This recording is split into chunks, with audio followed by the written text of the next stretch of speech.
Hello everyone, back tuning into today's second video. We're going to have a look at the weather next week to 10 days. We've got today's second video, which will take us to around the 15th of June. So we're heading into the middle part of the month with the week to 10 day video updates now.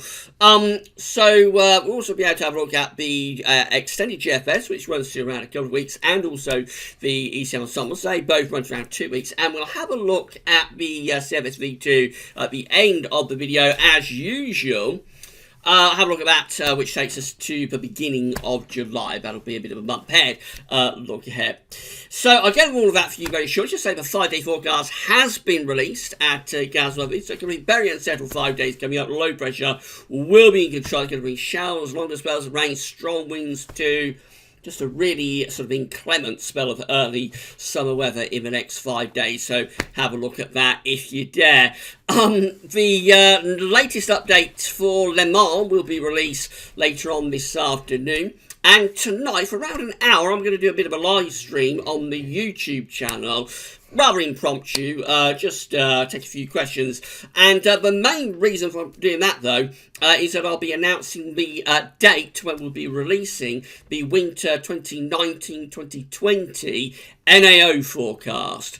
So, a few people are asking about that already. We always release that in the summer. The date when that is going to be released will be announced in my little impromptu live stream on YouTube. 8 o'clock this evening, that'll be started. So I'm going to run for an hour. But you'll find out then when we're releasing the winter 1920 NAO forecast. Right, the first thing I want to do for this video, though, is talk about Patreon. So we have been running the Gazworthy's Patreon and also PayPal pages for a year now. We started this 1 year ago this week. So I want to say a big thank you to all of the patrons and all of the donors for Gazworthy's. On the Gazworthy's Patreon page, for patrons, you'll need to sign into your Patreon account to see this. For patrons, there is a little post with a video attachment. You'll have to download the attachment. It's just a couple of minute video just talking to you specifically, 58 of you got 58 patrons, well, I'm just talking to you specifically in that video and saying thank you for the kindness and generosity that you've shown us over the past year for being patrons for Gazworthy's in the past 12 months. So you'll only be able to see that if you're a patron for Gazworthy. So you need to sign into your Patreon account, you can download the attachment and watch this video. It runs for a couple of minutes, but I wanted to do something particular for our patrons. So that's what you need to do for that.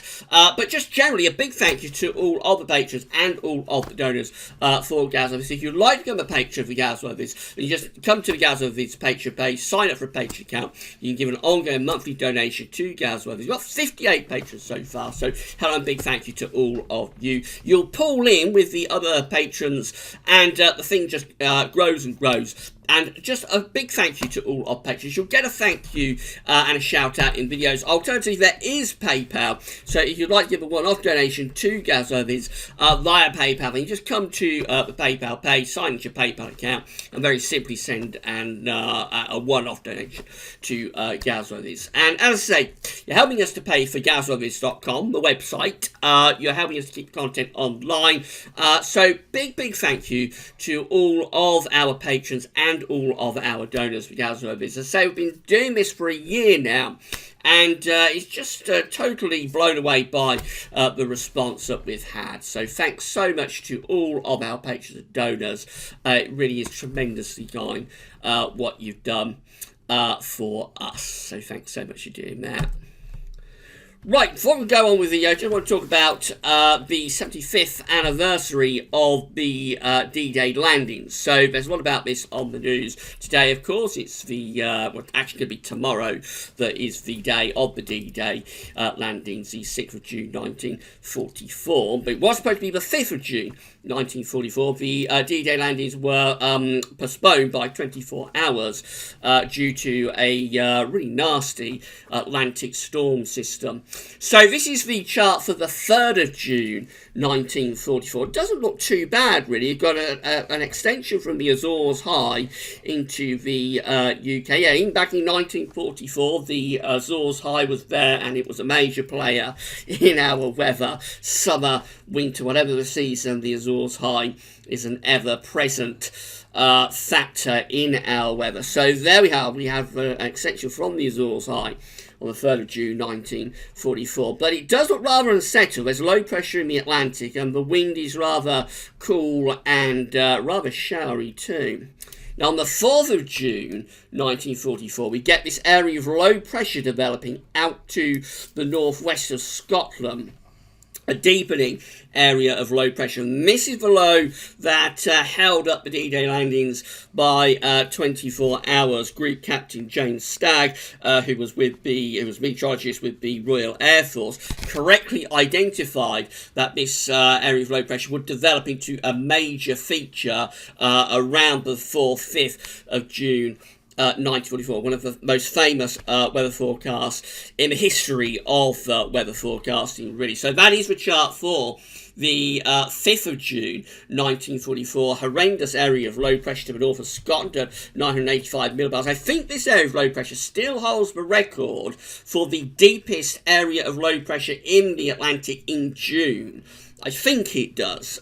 So it brings, obviously, very windy conditions to the whole country, particularly in the north, severe gales up there, bouts of heavy rain too. But even down in the south, you'll see the isobars are tightly packed, so it's a very windy day, even in the south, and this is what delayed the D-Day landings by 24 hours. That low pressure moves to the east of Scotland on the 6th of June 1944. It still stays pretty windy. The weather for the D-Day landings on the 6th of June was pretty grim. It was a windy, cold, showery day, but not as bad as the day before, obviously.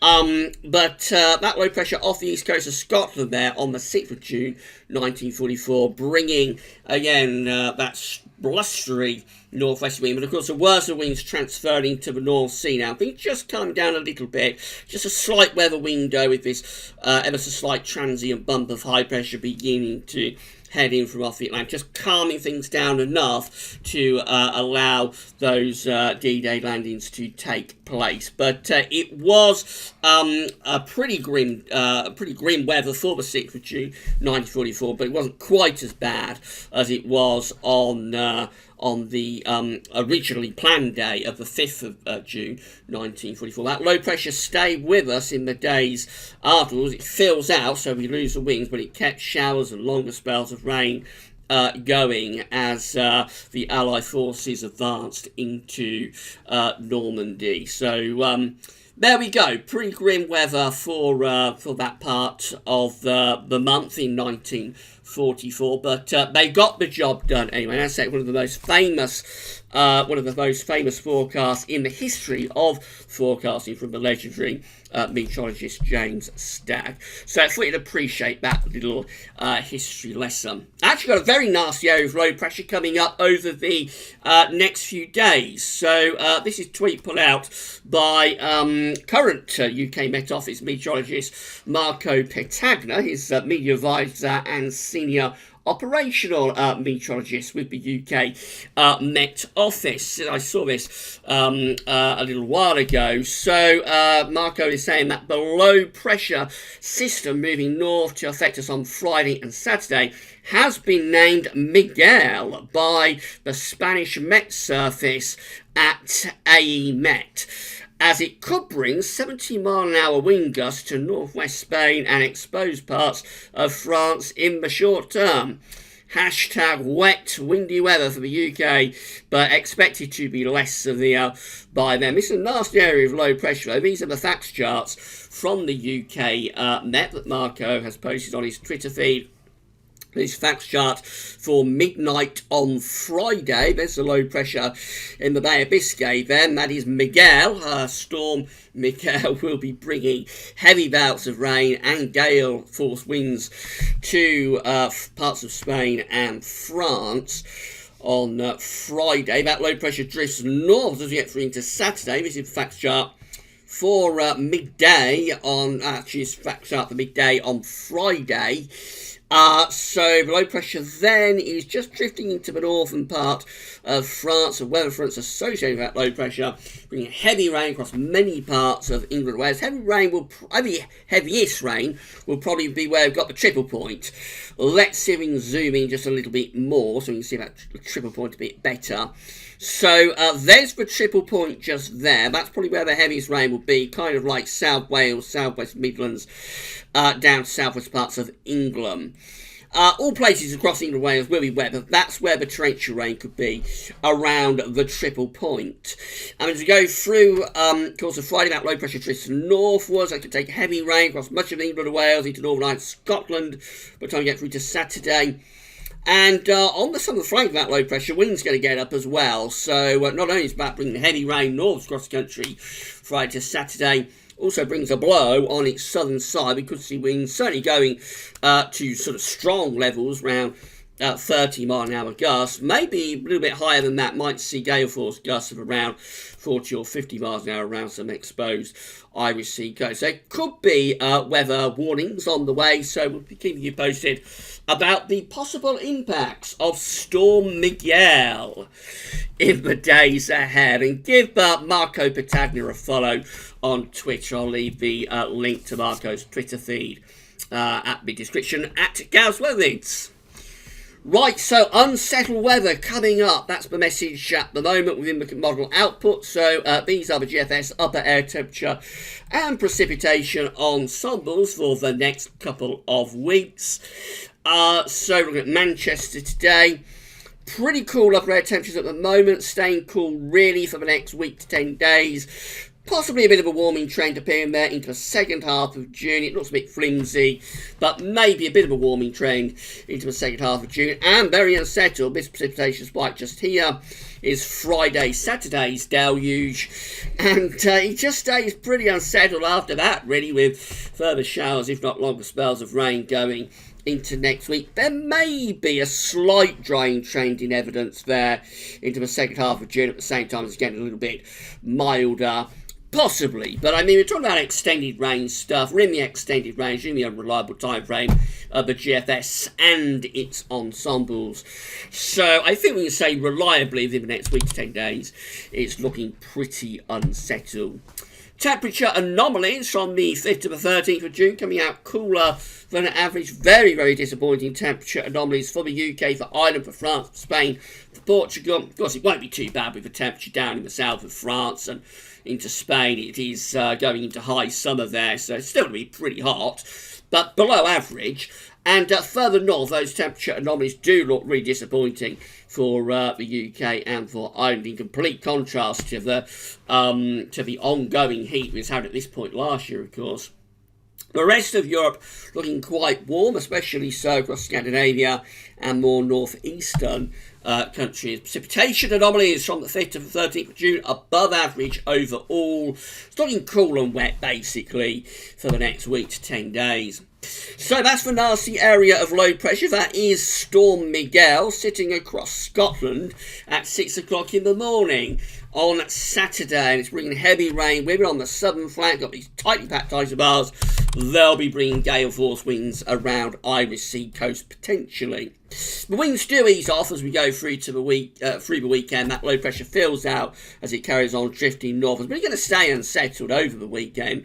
There'll be further showers, if not longer spells of rain, and those unsettled showery conditions continue into the early part of next week as well. That's the middle of next week, so we're raising the heights a little bit out to our west. We still have a lot of northern blocking up to the north as well, by the way. A trough of low pressure sitting across Germany by then, bring down a northerly wind. That's going to be pretty cool, and it will probably contain further showers too.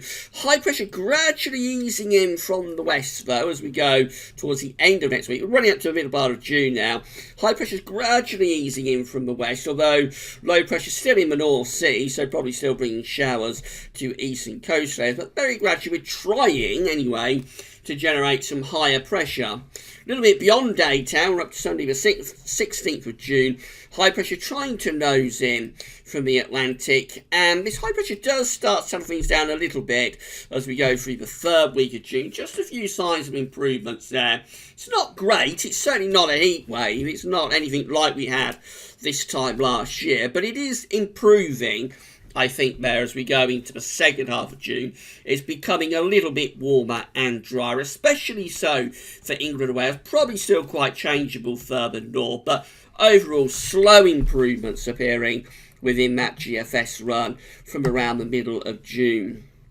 This is GFS parallel run. Someone asked me today when the parallel run is going to become the operational run. We still don't know is the answer to that. It's expected to happen sometime in June. So we're in June. It should happen this month. But NOAA have not let us know yet when the exact day is that the parallel will become the operational GFS. But when it does, then we'll stop having to look at the two GFS runs. And then I'll be able to start including the GEM again, the Canadian model, which I know a few of you have missed. The GEM will be coming back soon as the parallel GFS becomes the operational GFS run. Hope that all makes sense. So that's how things are on Saturday. Miguel is over top of the country, bringing heavy rain and probably strong winds across southern western areas. Into Sunday, saying showery. And then into next week, really it's staying quite unsettled. Notice that high pressure is further to our northwest by middle of next week. So at this point, the operational GFS wants to start to ridge this high pressure in. The parallel still has it up around Iceland somewhere. So that leaves us pulling in these pretty cool northeasterly winds and probably more in the way of showery rain for southern and eastern parts of the country. In fact, we generate an area of low pressure there on Thursday the 13th. So at this point, the GFS operation wanted to start to try and settle things down a bit, but the parallel looks very unsettled there, even into the second half of next week. Dare I say, even a little bit autumnal. That's how things look at day 10, which is Saturday the 15th of June. Still unsettled, but heights are attempting to rise to our south and southwest. But overall, even into extended range of the parallel GFS today, we keep it unsettled. We've got this high pressure still out to our west, but trough of low pressure still sinking through the UK. Still keeping it pretty unsettled and keeping the wind in from more of a northerly direction too. So no real settling down with the parallel GFS into the second half of June, unlike what the operational GFS is showing. The parallel just wants to keep it cool and unsettled even into the second half of the month. This is the ECMWF. Again, there's Miguel over top of the country on Saturday, bringing showers or maybe longer spells of rain, or definitely longer spells of rain. Excuse me, that low pressure goes north as we go through in the start of next week, and we just keep it pretty cool and unsettled really then, with further showers into the middle of next week. Second half of next week, no real changes, just low pressure continue to be quite close to the country, but with the ECM, look how much northern blocking we've got by day 10. That is a huge amount, massive amount of high pressure that's sitting over Greenland and extending back into the North Pole. That's very unusual to see such extensive northern blocking as that. It might be a bit over the top, but that really is very, very impressive northern blocking. What that's almost certainly going to do is this area of low pressure just here is almost certainly going to run underneath that blocking area of high pressure and bring us another bout of very wet and windy weather just after the middle part of the month. And there's more low pressure there around Newfoundland. So again, with the high pressure, with the blocking up here, that's going to force a jet stream south. Let's get rid of all of those lines. So with the high pressure up here, that's going to force a jet stream southwards. This low pressure will pick up the jet stream, and that will probably run our way as well. So the ECM chart at day 10 does look rather concerning, I have to say, for the second half of June, because that blocking area of high pressure is very intense, and with low pressure in the Atlantic underneath it, that could be setting us up for really quite a cool, wet second half to the month. Let's see how much support that has within the ECM ensembles. So these are the options that are on the table for day 10. This is the 15th of June. It's 240 hours away from the Icelandic Met Office. We have 13 members of the ECM ensembles with above average heights to west and north of the country. Low pressure is around there. So these are going to be bringing a reasonable amount of dry weather at day 10, but that is a large amount of northern blocking that's going on up there towards Greenland, and so you wouldn't sort of expect dry weather to carry on all that long. This low pressure in the Atlantic, you would expect that to start running in really. And then we've got another 11 with high pressure around Greenland and just a big trough of low pressure in the Atlantic. That is unleashing low pressure from off the Atlantic Ocean, with the northern blocking forcing the jet stream southwards. So they're very cool and unsettled, obviously, with those 11. Then there's another 8 to have blocking area of high pressure out to our northwest. That's a drier option. Pretty cool, bringing in the wind from the northeast. Watch out for the low pressure to run in underneath it. There's 7. Now, this one does include the operational ECM run. That's the run we're just looking at that has all of this northern blocking to our north with low pressure over and to the west of the country. So, obviously, that's going to be very unsettled. 7 with high pressure between Iceland and Scotland. That's bringing in easterly winds.